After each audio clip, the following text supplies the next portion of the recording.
Ali je, evo, sviđalo nam se, ne sviđalo. Ivane, ti znaš da sam ja tebe počeo da zovem u televizijske emisije.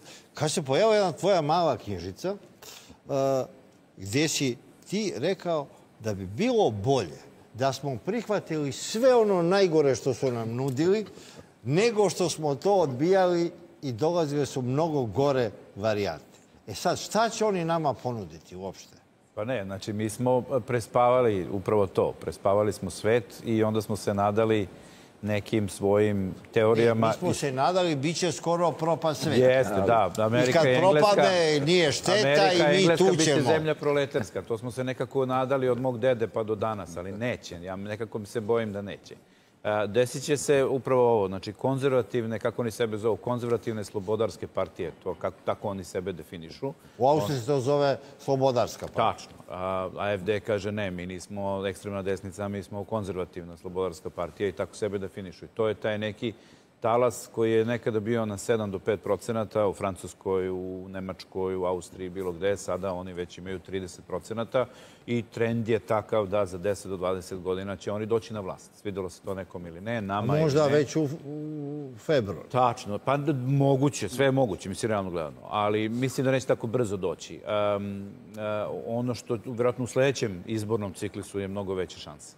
I tu je nešto gde mi zaista moramo kao društvo da redefinišemo sebe, jer mi ekonomski, ovo što vlada priča, živimo u vremenu iz 1985. godine.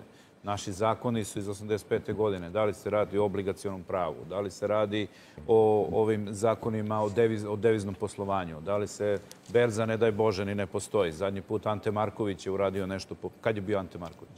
Tad je nešto urađeno po tržištu kapitala. Pokušali su nešto posle 5. oktobra, ali... Ne, ništa. To je bila pijaca, mislim, ono, kako se to zvalo, aukcijska prodaja preduzeća. To su mogli na Bajloniju da rade. Mislim, bukvalno, ovo što vlada kaže, to je sistem zelene pijace je kod nas tržište kapitala. Jedino što postoji su krediti, kreditne kartice i ovo tržište nekretnina. Lihvarski.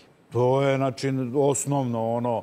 Ja imam čovjeka, prijatelja, kako sam upoznao, došao iz Australije, kaže, jao Ivane, radio je u financijama, rođenja, inače našeg je porekla, kaže, ovo je na tako osnovnom nivou tržište kapitala u Srbiji i ekonomski sistem da ja prosto ne znam šta da radim. Pa rekao, ništa, podeš na pijacu, prodaješ, zaradiš više para nego da razmišljaš o nekim finansijskim proizvodima.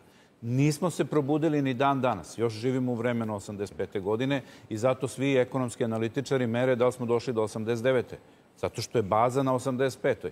Niko od naših ekonomskih magova koji su ovde bili... Većina zemalja iz bivšeg Varšavskog pakta je u sličnoj situaciji. Pa kako? Evo i odete u Slovačku, vidjet ćete Tatra banka, koja je glavna banka, velika banka, stara banka iz vremena socijalizma, koja se promenila, dokapitalizovala i tamo funkcioniše tržište kapitala. Zato je Slovačka i prešla na nivo eura. Mi smo uništili naš bankarski sistem. Mi nemamo naše nacionalne banke. Ono nešto Srpska banka i nju hoće da ubiju. Komercijalnu banku su ubili. Mi prave nacionalne banke nemamo. I to je ono što je glavni problem. Jer ako nemate nacionalnu banku, nemate nacionalni finansijski suverenitet. Ja sam to video u Australiji. Znači, ja sam drugu knjigu neku napisao gdje sam uradio paralele iz onoga što je bilo u vreme Kraljevine Jugoslavije i onoga što sam ja video u Australiji i video koliko je tadašnji finansijski sistem u vreme Kraljevine Jugoslavije bio vrlo modern i kompatibilan sa onim što danas imate u razvijenim finansijskim društvima. Mi smo to uništili i napravili socijalizam i ne damo taj socijalizam da ode, držimo se zubima za njega, sve političke nomenklature. To je meni fascinantno. Verovatno im politička ekonomija više odgovara od neke tržišne ili, ne daj Bože, kapitalističke ekonomije, a imamo ove tajkune i sve ostalo kao i u svim ostalim tim čudnim zemljama koje tako funkcionišu. Ali nije istina da je nama socijalizam uništio banke. Nama su banke uništene posle 5. oktobra. Ne, ja kažem, ne, one su uništene. Ja ne kažem da je socijalizam uništio banke. Ja kažem da mi smo uzeli na osnovama starog sistema koji smo uništili, jer je on jednostavno istekao, jel da? Držimo ga i dalje. Znači, uzmite zakon o privrednom prestupu. To je neverovatno. To je zakon iz 70. godine. Zato ovi muvatori bele kragne, kako se kaže, ovi tajkuni mogu da muvaju, jer je zakon iz 70. neke godine zakon koji govori o SFRJ, o radničkim savjetima, o ne znam, nekoj saveznoj državi koja ne postoji. Niko nije uzeo taj zakon da promeni, ja ne mogu da verujem. A to je zakon koji treba da juri... Evo jedan moj slučaj.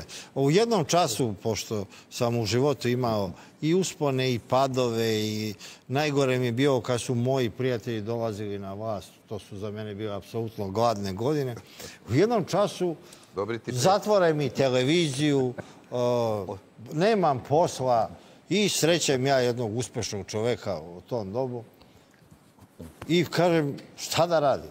On kaže, pa kupi 5-6 fabrika.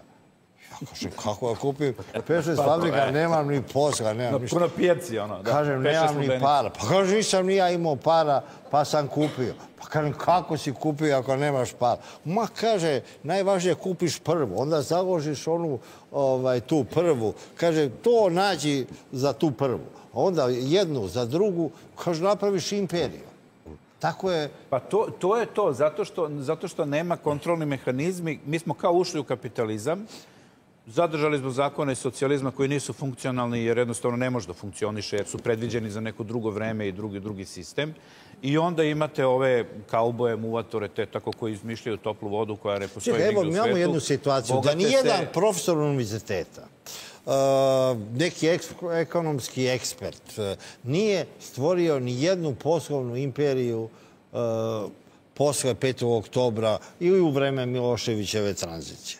Uglavnom su to neki ljudi sa margine društva, oni se pokazali neuporedivo žilaviji, promućurni od ovih profesora čudno. Pa čak i ako je bilo oni kao Bogoljub Karić koji su napravili u to vreme socijalizma na osnovu svega toga nešto i njih su proterali, oterali i oni više ni ne postoje, ni ne funkcionišu.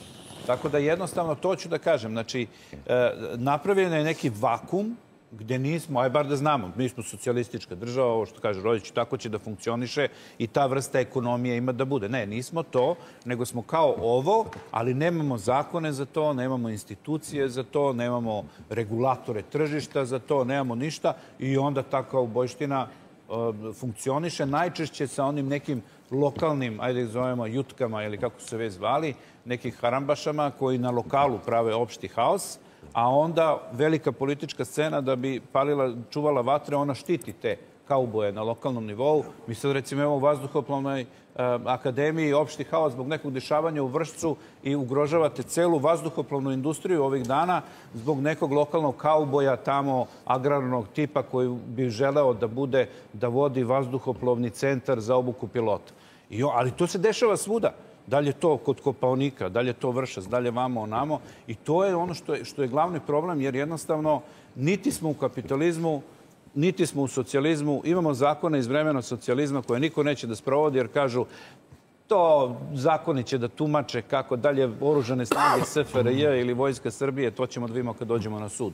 I onda u tom vakumu vi imate ovu situaciju o kojoj je Vlada pričao i da mi ličimo na sve, samo ne na zemlju koja je ili socijalistička ili kapitalistička i onda je zovu ta hibridna zemlja. Možemo mi da ostanemo neutralni. Evo, ove sankcije su nas probudile iz nekog sna da možemo da ostvarimo neke prednosti kao zemlja koja se nije svrstala. A s druge strane, nama uvode sankcije, a sprema se susret Putin-Trump.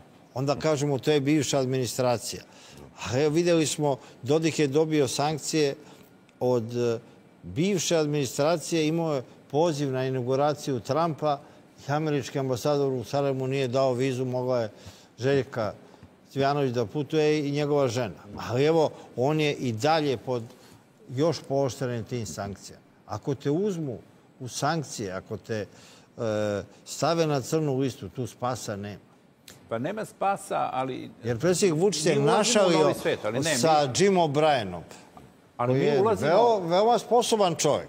I on je rekao, kad on napiše nešto i kad ti on uvede sankcije, ti iz toga da izađeš ne možeš. Ali ne mora da znači da će to da traje. Jer ono što ja znam sa nekim kontaktima u Vašingtonu, nova administracija zaista sprema kompletnu novu spoljnu politiku. Znači, zaista, Greenland, Kanada i ovaj Panamski kanal su nam samo najbolji pokazatelji kako će to da izgleda. Oni će imati drugačiju politiku za Balkan, realno gledano. I tu je ono gde mi ako prespavamo ovo uljuljkani u priče koje nam ostaci stare administracije dan danas Evo, gledamo po medijima, serviraju priču, bit će sve isto. Neće biti sve isto. Imaćemo novog ambasadora, već se raspravlja u Vašingtonu ko će biti novi ambasador, ko će biti novi ljudi u ambasadi. Svašta nešto se razgovara. Kompletno nova politika, vrlo važna pitanja vezana zašto Srbija voli da ide na inauguraciju u Venecuelu. To će biti nešto vrlo važno za Marka Rubija. Vjerojatno, to je dobro primećeno. Moramo da vodimo računa da se ne zalećemo sa starim svetom i da malo zastanemo i kao politika i kao društvo i da oslušnemo šta se to dešava u narednih 6 meseci i na osnovu toga, a ne na osnovu inercije koju smo do sada svi imali u ovoj sobi, da onda malo presaberemo svoje pretpostavke i da kažemo ne, ovo je sad, ovo što Trump radi je nešto sasvim novo i na osnovu toga mi sad moramo da razmišljamo i o NIS-u i o nekim drugim stvarima i da jednostavno mislim da je vreme da i mi povučemo crtu, da budem iskren. U kom pravcu, u zavisnosti, kažem, ne mogu sad da kažem, ali za 6 meseci će biti jasno. Mogu ja, reći ti ja. Kad završim, reći ti ja.